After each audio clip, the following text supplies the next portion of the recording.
গোপালগঞ্জের জাতীয় সঙ্গীতের নাম কি জানেন?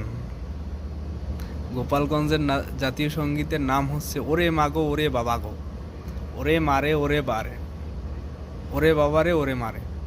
এইটা শুনে যে কি ভালো লাগে ভাই, যখন শুনি না কলজের ভিতরে একদম ঠান্ডা শীতল হয়ে যায়।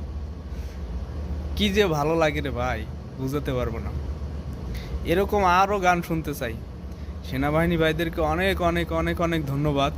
এই ওরে মারে ওরে বাবারে গান, এই এই এই জাতীয় সঙ্গীত, এইটা যারা যারা করবে, যারা যারা নামবে, ওই যে লাঠি বইটা নিয়ে, তাদেরকে এই লাঠি বইটা দিয়েই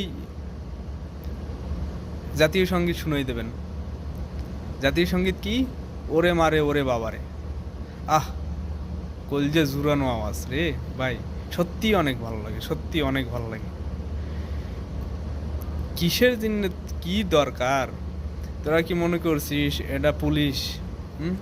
2 টাকার পুলিশ যে বললাম আর চলে গেল, একটার মাথা ফাটাই দিলাম আর কেউ সামনে আসবে না, গাড়ি পুরাই দিলাম তাইলে মনে হয় যাইয়ে অমনি বসে থাকবে? এটা সেনাবাহিনী রে ভাই, সেনাবাহিনী, বাংলাদেশের প্রধান বাহিনী সেনাবাহিনী, যাদের উপরে পুরো দেশের মানুষের আস্থা ভরসা। আমাদের আস্থা আছে, আমাদের ভরসা আছে। তাদেরকে, তাদের সাথে পাঙ্গা নিস? এত বড় সাহস, এত বড় কলিজা তোমাদের! কলিজা আর কলিজার জায়গায় থাকবে না রে ভাই। কলিজা এবার তোমার কলিজার জায়গায় থাকতো না, কলিজা আসমানে চলে যাবে, পুরা পুরা আসমানে চলে যাবে।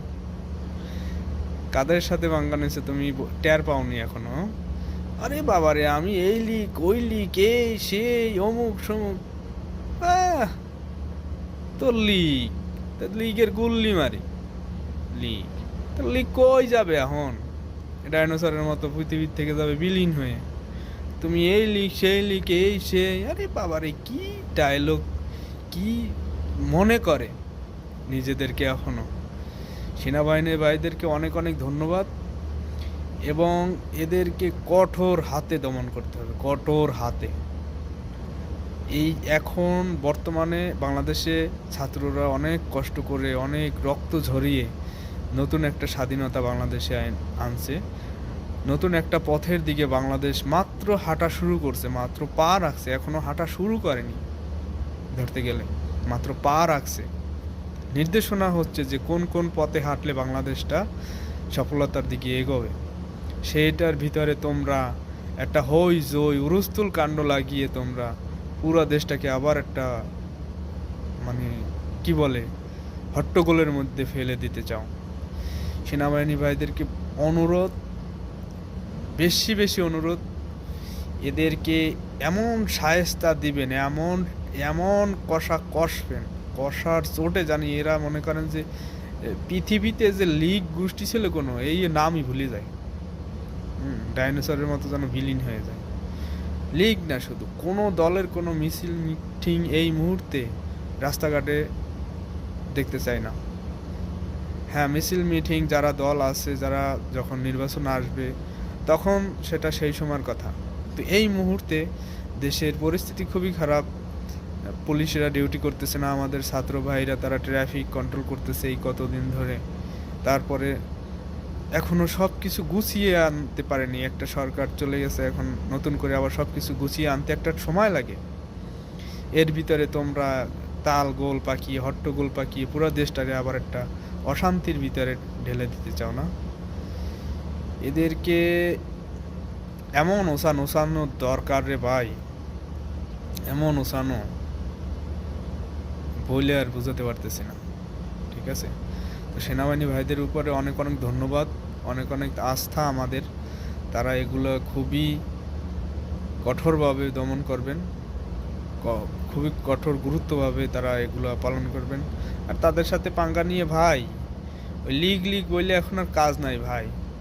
আজকে একটা ভিডিওতে দেখলাম রাজশাহী ইউনিভার্সিটিতে মোটরসাইকেল নিয়ে পালাচ্ছে ছাত্রলীগ, দৌড়চ্ছে ছাত্রদের মুখে পড়ে। কি দাপট! পৃথিবীতে ইসলামকে অবমাননা করে, ইসলামকে সরিয়ে রেখে, ইসলামের বিরুদ্ধে কথা বলে কোনো সরকার কোনো দিন টিকে থাকতে পারেনি। তাহলে নমরুদ ফেরাউন থাকতে পারত, এই কথাটা বুঝতে হবে। ঠিক আছে? তো আশা করছি ইনশাআল্লাহ দেশের প্রতি দোয়া, এইসব যত অরাজকতা আছে সব কিছু কাটিয়ে দেশটা আমার অনেক সুন্দর হবে, বিশ্বের কাছে একটা মডেল হয়ে আসবে। আমাদের দেশটা আসলেই অনেক সুন্দর, ছোট দেশ কিন্তু আসলেই অনেক সুন্দর। অন্য অন্য দেশে অনেক বড় বড় দেশ আছে, সব কিছুই আছে, কিন্তু তারপরও কেন জানি মনে হয় কি যেন নাই। কিন্তু আমার দেশে থাকলে কখনোই মনে হয় না যে কি যেন নাই। অনেক সুন্দর আমাদের দেশটা। ছাত্র ভাইয়েরা অনেক কষ্টে, অনেক রক্তের বিনিময়ে আমাদের নতুন স্বাধীনতা দিয়েছেন। আমরা যারা বাইরে থাকি, যারা প্রবাসে থাকি, তারা এই মুহূর্তে দেশটা গড়ার জন্য যা দরকার রেমিটেন্স, ইনশাল্লাহ সবাই আমরা রেমিটেন্সটা ব্যাংকে পাঠাবো, যাতে আমাদের দেশের কাজে লাগে, আমাদের দেশটা আরও সুন্দর হয়, আরও ভালো হয়। ঠিক আছে? না হলে সবাই মিলেমিশে যদি কাজ না করি, তাহলে দেশটা ভালোভাবে এগোনো সম্ভব না। আমাদের দেশে অনেক দিন ধরেই রেমিটেন্স বন্ধ ছিল, অনেক প্রবাসী দেয় না। আমি নিজেই দিইনি, আমি নিজেই 2-3 মাস ধরে টাকা পাঠাই না। তবে আমি আগেও ব্যাংকে টাকা পাঠাইতাম, সত্যি কথা, আগেও ব্যাংকে টাকা পাঠাইতাম না। তবে ইনশাল্লাহ এখন থেকে আর কোনো মাসে মিস হবে না, আমি ব্যাংকে টাকা পাঠাবো ইনশাল্লাহ। দেশটা জোড়াতালি দেওয়ার দায়িত্ব এখন আমাদের হাতে, আমরা যারা প্রবাসে থাকি। তো সবাই ভালো থাকবেন। আর সেনাবাহিনী ভাইদেরকে আবারও অনুরোধ, যেখানে পাবেন সেইখানে করবেন। যে দলের মিছিল নামুক না কেন, যে দলের মিছিল লইয়ে এই ইয়াতে কী বলে রাস্তাঘাটে নামুক না কেন, সবগুলোরে ধরে ধরে করবেন, ইচ্ছা মতো করবেন। এদের 200-400 মারলে আমাদের কোনো আফসোস নাই। ছাত্ররা যখন আন্দোলন করে অনেক মারা গেছিল, অনেকগুলিকে আমরা অনেক কষ্ট পাইছি, আমাদের অনেক বুকটা হাহাকার করতো। কিন্তু এদের মতো কুলাঙ্গার যদি মরে, তাহলে বাংলাদেশের কারো কষ্ট লাগবে না। হয়তো বা তাদের আত্মীয় স্বজন, মা বাপ 2-1 দিন কষ্ট পাবে, কিন্তু তাদের মা বাপের দায়িত্ব, তাদের ছেলে পেলে, তাদের হাজব্যান্ড, তাদের কি বলে বাপ, তাদের ভাই, তাদের বোন কোন দিকে যায়, তাদেরকে সামলানো উচিত। তারা যেহেতু সামলিয়ে রাখতে পারতেছে না, তে সে দেখতেছি নামছে, মহিলারাও নামে। এদের মতো থাকার দরকার নেই, এদের মতো মানুষ বাংলাদেশে এখন আর থাকার দরকার নাই। এরা মরলে আমাদের কোনো আফসোস নাই। ঠিক আছে? এদের থেকে আমাদের ভালো কিছু আশা করি না আমরা। এদের থেকে আমরা যে ভালো কিছু পাবো আমাদের দেশে, সেটা আমরা আশা করি না। আর দেশে যদি ভালো কিছু না পাই, তাহলে সে লোক দেশে থেকেও কোনো লাভ নাই। তো এই জন্য সবাই ভালো থাকবেন ইনশাল্লাহ। এটা আমার নতুন পেজ, আশা করছি সবাই আমার পেজটাকে লাইক করে পাশে থাকবেন। আর আমার একটা ইউটিউব চ্যানেল আছে, আমি ইউটিউব চ্যানেলের লিঙ্কটা আমি শেয়ার করে দেব। ইউটিউব চ্যানেলটা আমার সাবস্ক্রাইব করবেন। আর সামনে নতুন নতুন ভিডিও আপনাদেরকে দেওয়ার চেষ্টা করব ইনশাআল্লাহ। তো আমার জন্য সবাই দোয়া করবেন, আমিও সবার জন্য দোয়া করি। আল্লাহ হাফেজ।